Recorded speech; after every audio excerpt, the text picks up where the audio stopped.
good, world? Live here at Houston Improv. It's going down, man. Bill Crawford's headline. Freedom Unlimited presents What's the 411 with Ryan J. What's good, world? Hey, just got the blessed in my gut at the Houston Improv. Headline Bill Crawford, but before Bill hit the stage, man, got this cat called Spike Davis. Boy, right here, man. Real funny cat, man. Spike, sorry about telling you where you're from. Man, I'm originally from Louisville, Kentucky. That's home. I live in Atlanta now, man. Everybody down in the A now, so I'm down there grinding like everybody else. Yeah, you gotta grind, you gotta get it in. That's what it is. So, what inspired you to do comedy, man? Because I see you up there, you have the down home southern routine. Right. You have a good way of kind of connecting with the audience. So, where does the inspiration come from? Man, I just always like to get on stage, man, just make people laugh, man. I've always been like the silly guy or whatever. Even growing up, man, we used to play ball and hoop, man. But after that, we'd be capping on each other and all that. So I'm one of the baddest cappers in my neighborhood. So, I got to the point where I was so good, people want to beat me up and all that kind of thing.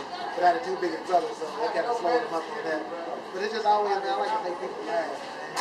So, what age are you ready to do this, like, man, comedy? This competition, this is my life. Man, probably like 18 or 19, something like that. I really wanted to do it. But it took me a while to really jump off because I was doing some other stuff, man. Academics, bro.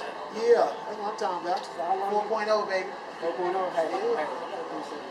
But I had a 1.0 each year for 4 years, so that's what that is. Hey, look, got you. I got this guy this morning. He can't even be serious during the interview. So, you have this way, man, I mentioned earlier, you're connecting with your audience. In terms of preparing your routine to do that, how do you craft it? I tell you what, man, I just enjoy people, so I like to do a show where you're not just talking at them, you kind of pull them in. So normally when I do a headline set, a lot of my material, the first 30 minutes of the show is just grabbing people in. Then you can jump into your material, and then you can go out with a bang. But people want to feel like they're included into the show, because they can sit at home and watch TV. They'll hit the channel, go back and forth, but if you're right there in their face and grabbing them in, I think that's how to make a real performance. Right. Now, like I mentioned before, he was here, he's the opening act for Bill Crawford, man. Now, in terms of just, I guess you would say, creating that buzz, getting the crowd ready for what's about to come, what kind of mind state are you using to try to portray that? Man, I tell you what, you really got to be your own hype, man. If you're the first dude up, because there's no opening act before you, you got the sound guy to introduce you, whatever. People want to feel somebody, so you got to be your own cheerleader. So I get up there, man, just get my own thing while trying to grab people, get them hype, and then we just roll from there. Right. Now, this isn't the first time you worked with a couple of people. Doing some research and actually did some work with Steve Harvey. Why don't you elaborate on that a little bit? Well, you just stalking me, huh, online? Yeah, I rolled out with Steve Harvey, man. I met him years ago, back when he was living in Cleveland, and I was in Louisville, Kentucky. And he always told me, man, when I get big, I'm going to come grab you, man. And he just, man, he took me on tour with him. I was touring with him for 3 years, and then Sid the Entertainer, and Jamie Foxx, man. So most of the guys, man, I rolled out with them. Good dudes. Good cuts. Yeah, and it's good to be in there, I guess you could say, Billionaires Comic Boys Club, especially if you want to have some success. Yeah, that's true. That's true, man. We just all got to grab each other, though, man. When you get to that point, reach back and grab somebody, man. Lavelle, man, we started out doing our thing together years ago. My fishing partner, my golfing partner, that's who I hang out with. But he told me when he blow, come and get you. You know what I'm saying? Same thing for me. I get a movie deal, who I'm going to call first, but my dogs. We'll spread it out, but everybody got to grab your cats first. Gotcha. So, I'm a promoter. See this interview. I like what you had to bring to the table. How do I book you? Go to my website, SpikeDavisandFriends.com. I got my own syndicated radio show. We're on in 5 markets right now. Another 13 markets coming on in the next 2 months, so we're going to sign the paperwork on that. So I'm doing my radio thing as well. So. Okay, no Twitter, no Facebook, it's really big. Man, Facebook to death, Twitter to death. I mean, you can hit me up, man. Spike Davis, comedian. That'll grab me.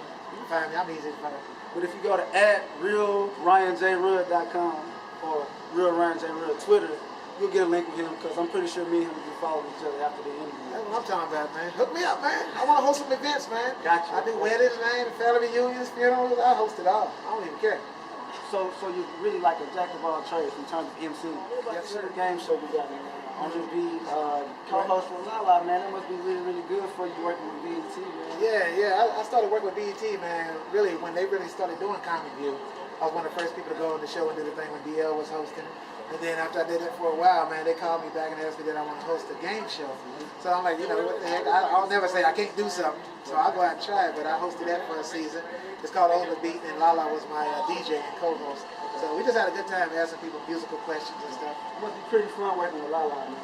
You better stay away from it. You know who her husband is. Cabello, man. I ain't scared of you, Cabello. For real, Cabello, man, I love your girl, man. She's fire, man. She's beautiful. The good spirit inside and out, man. A very talented lady, so I got love for a lot. So, in terms of your outlook, what do you see yourself in the next 5 years?